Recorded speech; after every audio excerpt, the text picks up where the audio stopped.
تو اللہ تعالیٰ نے یہاں حضرت ابراہیم علیہ السلام کی تعریف فرمائی، اور امت تھی، یعنی تنہائی، ایک آدمی ہونے کے باوجود بھی کام ایک پوری جماعت اور ایک امت کا کر کے اللہ کو راضی کر لیا، تابع فرمان، ایسے کہ اللہ کے ہر حکم پر جان کی بازی لگانے کو ہر وقت تیار، حتیٰ کہ آگ میں ڈالے گئے پھر بھی توحید نہیں چھوڑی۔ آج بندوق رکھے تو سجدہ کرتے ہیں، پیسے دیے گا تو ایمان چھوڑتے ہیں۔ آج صرف الفاظ یہ ہیں، جو دین پھیلا رہے ہیں ان کو کلمہ توحید، کلمہ ظاہر، کلمہ باطن اور باطن نہیں معلوم رہتا ہے۔ صحابہ نے ایسا بولا، صحابہ نے ایسا کیا، وہ صحابہ نے کیا کیا کیا، صحابہ نے کیا کیا نہیں، ان کو پتہ نہیں ہے۔ کیا دو چار آیتیں پڑھنے سے بڑے دین والے سمجھیں؟ اللہ کے ہر حکم پر جان کی بازی لگانے کو ہر وقت تیار تھی، تو حکم پر اپنے بیٹے کو ذبح کرنے کو بھی تیار ہو گئے۔ ضعیف تھے، یعنی ایک سوئی کے ساتھ سب سے کٹ کر ایک اللہ کے خالص بندے بن گئے، یعنی دنیا سے علیحدہ ہو کر ایک اللہ کے خاص بندے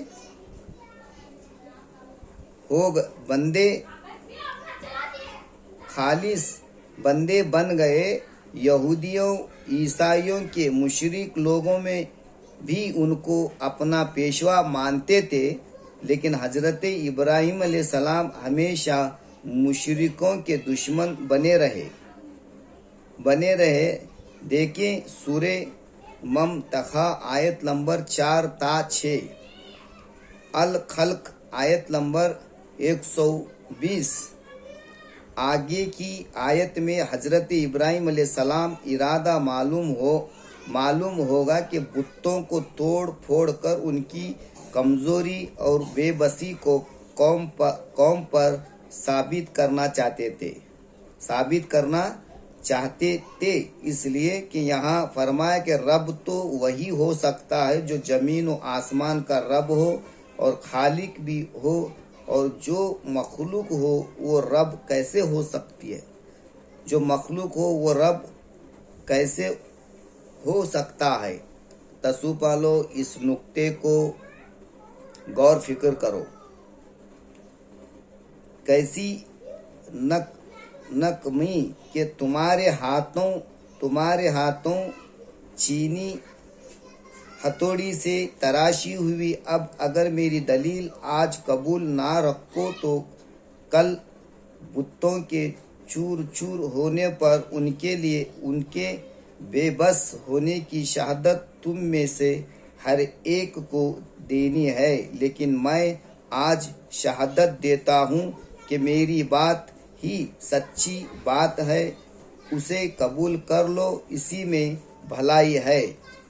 حضرت ابراہیم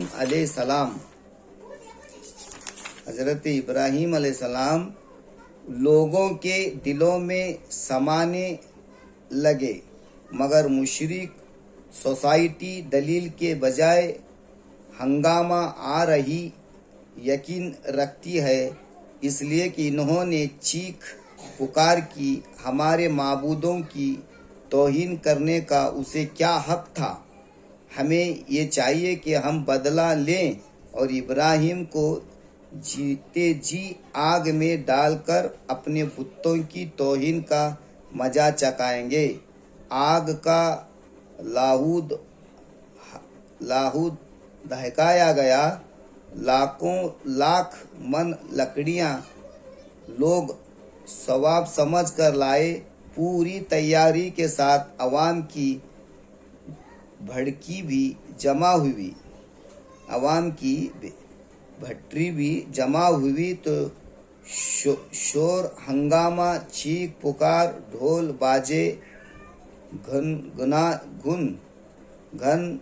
گروج پر خوب ناچ کود کر اپنے جلیل معبودوں کا بدلہ لینے کو غم اور غصے میں پھرے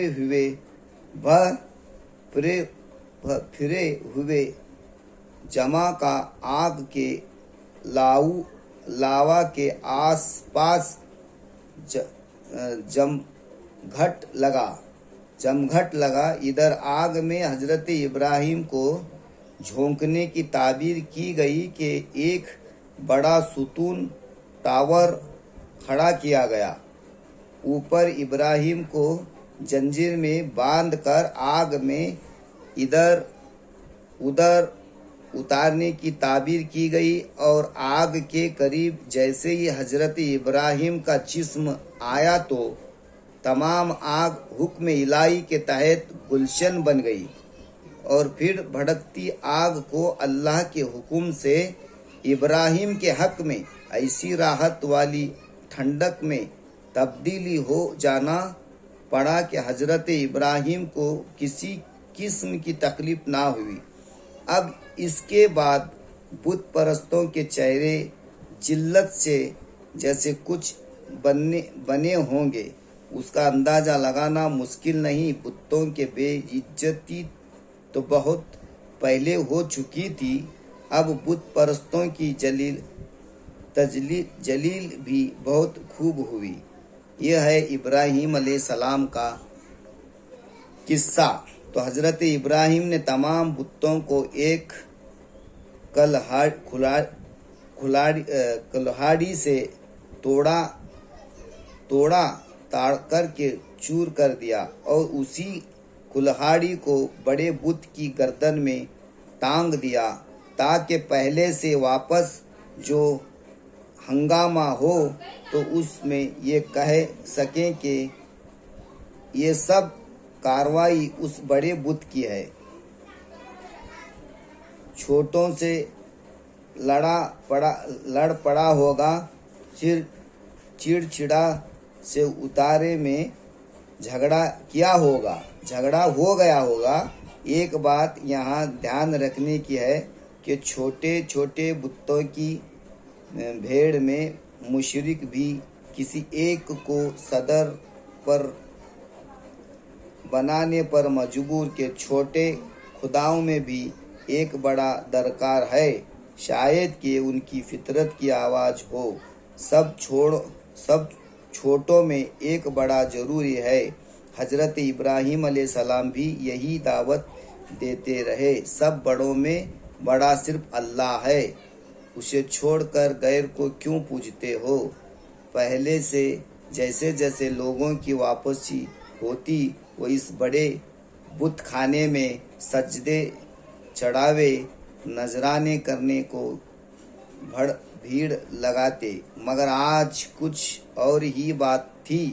کسی بت کی ٹانگ ٹوٹ گئی، کسی کی گردن لڑکھڑا گئی، کوئی نقطہ دکھائی دینے لگا، کسی کی آنکھ پھوٹ گئی، کوئی کمر سے ٹوٹ کر دو ٹکڑے ہو کر اوندے منہ پڑا تھا، تو کوئی بت کسی اور بت پر ٹوٹ کر گرا ہوا پایا گیا، اور پورے بت خانے کی پتھر کا کیا خانہ دیکھ کر لوگ حیران ہوئے، بڑا ہائے، یہ ولیلہ مچا کے کون ہے جس نے یہ حرکت کی ہے؟ حضرت ابراہیم علیہ السلام نے کچھ پہلے ہی مرحلہ میں بت خانے میں پردہ